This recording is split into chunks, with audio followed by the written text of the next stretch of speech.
I am a 28 years old female. And I do babysitting on the weekends to make extra cash. There is one family I definitely should have phased out by now, but the kids are cute, and if I don't have another job, it's easy money. My issue is, the mom is never home on time. She used to not give me return times, but finally I started asking as it made it impossible to get anything done on the weekends. I'd go babysit so she could go to brunch, but she'd be gone from 11 a.m. to 7 p.m. My whole day was gone. After that, she'd start giving me times but never stick to them. She wouldn't even call to tell me, she'd just stay out. On Saturday, I got to her house at 6 and she was supposed to be home by 9. I told her she needed to be on time because I had plans to go out with friends. I was even getting ready at their house after I put the kids to bed. She promised. Of course, 9 o'clock rolls around and she's not home. I call her, no response. Text, no response. Another hour. Nothing. Still calling and texting. Finally, it is midnight. By this point, my plans are long ruined, but I'm pissed and exhausted. I call her and leave a voicemail saying if she's not home in the next hour, I'm considering the kids abandoned and calling the cops. I also text her this. I try calling her 30 minutes later and it goes to voicemail on the second ring. I text her again and she leaves me on read. If she had reached out saying, hey, I'm staying out until X time, I would have stayed. I don't know any of her family nor the father of the kids, so I can't call them. I gave her a grace period of 15 minutes and tried calling again, finally called the cops, non-emergency line. They showed up and I showed our agreement in text from earlier in the week confirming that she'd be home by 9. They tried contacting her, didn't answer. I was dismissed and they took the children to the police station. I go home and go to bed. I am awoken at 3 a.m. by a frantic call. It's her. Where are the kids? Why am I not here? I tell her I followed through on my threat, check the police station. She cursed me out, I hung up and went to bed. The next day, she sends me an essay saying the kid's father was called and there's a DCF investigation launched against her. She called me every name under the sun, but I didn't think I was wrong until I spoke to a friend with kids. She said I should have just waited it out and refused to ever sit for her again. She asked if her potentially losing her kids was worth me being petty. I'm at the gym today and I'm walking towards an empty squat rack. 10 feet in front of, and 1 foot to the right of my rack is another rack that a girl Belinda is doing squats on. While walking up I briefly noticed that her leggings are see-through, and when she bends down in her squats you can easily tell she's also not wearing underwear. That's not my business, that's her choice.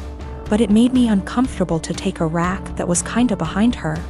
I had been waiting my entire gym session for one of these racks to open up, and this was my last lift before leaving. So I went ahead and took it. I went through my workout as normal. After every set I check my phone for 5 to 20 seconds. I track every single set for every single lift in a spreadsheet to note how much I lifted and for how many reps. Sometimes I need to remind myself what I did last week to make sure I'm progressing. Sometimes I'm just checking the time. Sometimes I'm changing the song on my Spotify. Tonight specifically, there was a very important basketball game being played, so I wanted to keep up with the score. So I use my phone a lot at the gym. I finished my third set when Belinda turns around and walks up to me, with her phone up yelling, "What the are you doing?" Perv stop pictures of me. I'm caught completely off guard, but I explain that I'm just taking notes on what I'm lifting. That I'm not paying attention to her at all. She's being extra loud so other people are looking at me, plus she's recording me, and she demands I go through my pics /vids to show her what I was recording, and I delete the ones I took of her. I try to again explain I didn't record anything of her at all. She's yelling that if I have nothing to hide I should have no problem showing her, so I insist on going to gym management. Once at the front we both explain our stories, she's still recording. The normal gym attendee asks me if I'm willing to show her, a neutral third party, my pics /vids. She also says if I have nothing to hide it's not a big deal and we can squash it right now. I refuse. I have my own uncensored pics in there plus those of my GF. I'm not gonna let anyone force me to show them for some bullshit. I do show her my spreadsheet, which shows it's been revised over 15 times in the past 50 minutes. So that proves what I was using my phone for. That was received well, but they still expected me to prove my innocence. I told them they need to review the cameras. Apparently only the manager has access to them, so I was told he'd call me before the end of the night, in about an hour. My GF tells me I should have just let them look at my phone because she doesn't mind and it would have cleared this all up. But I mind. I get that someone wouldn't want someone taking pics of them. But violating my privacy to prove I wasn't taking pics of you crosses a line for me. Just talked to the manager. He checked the footage. He couldn't see what was on my screen in the footage. But he said it looks like I had my phone pointed towards the ground right in front of me the whole time. In his opinion, not high enough to even take a pic of her, and never angled in her direction. Apparently I was gonna get banned from the gym if the cameras didn't absolve me. And also I'm not the first person that has been accused by Brenda, but she legit had a creeper before. Back in November 2018, I was arrested at work in front of my boss and coworkers. It was the most humiliating thing I've ever experienced. I later learned at the police station that I was being charged with multiple felonies. This came as a huge surprise. Luckily, I was able to keep my wits and lawyer up instead of speaking with the detective. For $13,000, which completely wiped my savings, I was able to retain a criminal defense attorney. However, it cost me everything, and I was unable to pay my bond. This resulted in me staying in jail for a total of 54 days. At a status hearing, my attorney presented video evidence of me gassing up my car 3 hours away from where the crimes took place, and I ended up having all my charges dismissed. When I finally got out, I learned that I had lost my job, was in the process of being evicted, and my son was in the state's care. His mother is a heroin addict, and I haven't spoken to my own parents in nearly 15 years. They wouldn't let him go to my girlfriend because they didn't consider her family. Since my release, I've learned that I can't sue the police, and no one gives a shit that I was locked up for 54 days because the detective did poor investigation work. I've gone to the local press about this and was told that what happened to me happens quite a bit. They took down my info but never followed up. So what I did was create a website sharing my story. I also uploaded the police report and some other documents from the discovery. Literally, the only reason why I was arrested was because an eyewitness said they saw me. If the detective had done his job, he could have verified that I wasn't even in town on the day the crimes took place. This is what pisses me off the most. My life was ruined because of a lazy employee. My website is now ranked number 2 on the first page of search results when you type in my town's name. I live in a touristy town and we attract a lot of visitors over the summer. My web traffic has more than quadrupled, and apparently it's gotten someone high up's attention. I received a cease and desist letter recently, which I showed to my attorney. He said sharing my experience online isn't illegal and that everything I had stated was a fact or my own opinion, protecting me from a defamation lawsuit. Yesterday I received a visit from 2 officers and the detective who had arrested me. He apologized, stating mistakes can happen. They then talked to me about my website and asked if I could remove it.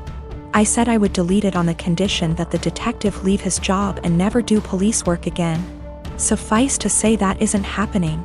After the visit I received, I'm more pissed off that the only reason the detective apologized to me was to get me to take down my website. I don't plan to, and the only one supporting this is my girlfriend. My friends think I'm being spiteful and have suggested that I just delete it. I have been with my fiancé for 2 years. We are both 37 years old. We're getting married soon. I've only met her family a couple of times. My daughter, Judy, 16 years old, has never met them till very recently, where they hosted dinner to celebrate 4th of July, and that's when they met her for the first time. Judy has a visible burn scar on her forehead. It was due to an accident she was in when she was 9. She used to be incredibly insecure about it, to the point where I was forced to homeschool her, and it was hard trying to deal with and navigate through this rough time. Now she's doing a lot better, though some comments can really cause her to become stressed out and anxious. My fiancé knows all that and respects it. Before we went to her parents' house, I asked her to tell them about Judy and her struggle. and get to try and not say anything negative about it or possibly mention it. She said she would guarantee no one will say anything. We got to the event and they talked to Judy and she slowly warmed up to them. Everything was going well till I was dinner time. My FMIL looked at Judy while she was eating and pointed at her scar, basically asking questions about it, which made Judy lose her appetite and start to get uncomfortable. I kept sending my fiancé and her mom signs to knock it off, but to no avail. Finally, FMIL then brought up the wedding and asked my fiancé if it'd be possible to Photoshop the scar out of any wedding photos that will have Judy in them just in case they distract viewers. I was dumbfounded. Fiancé said nothing, just stared casually while nodding. I looked at Judy and it was clear this got to her. I leaned closer and asked if she was feeling uncomfortable and that we could leave if the answer was yes. She took her time, then nodded and said, "Yes, I'm feeling uncomfortable right now." I got up and told her to get ready cause we were leaving. My fiancé, her mom and the family started insisting we finish dinner and stay, but I refused. I took Judy and got in the car and left before even talking to my fiancé. Obviously, she was pissed. She called and was angry, talking about how I disrespected her parents by taking Judy and leaving in the middle of dinner and not even saying goodbye. I told her that Judy was feeling uncomfortable with FMIL's comments and questions.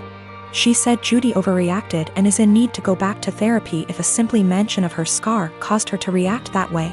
I got tired of arguing and asked her to give us some time, but she went on me and said that I have no respect for her and her family, and that what I did was irrational, and now she won't speak to me till I clear things up with her family, after ruining their celebratory dinner.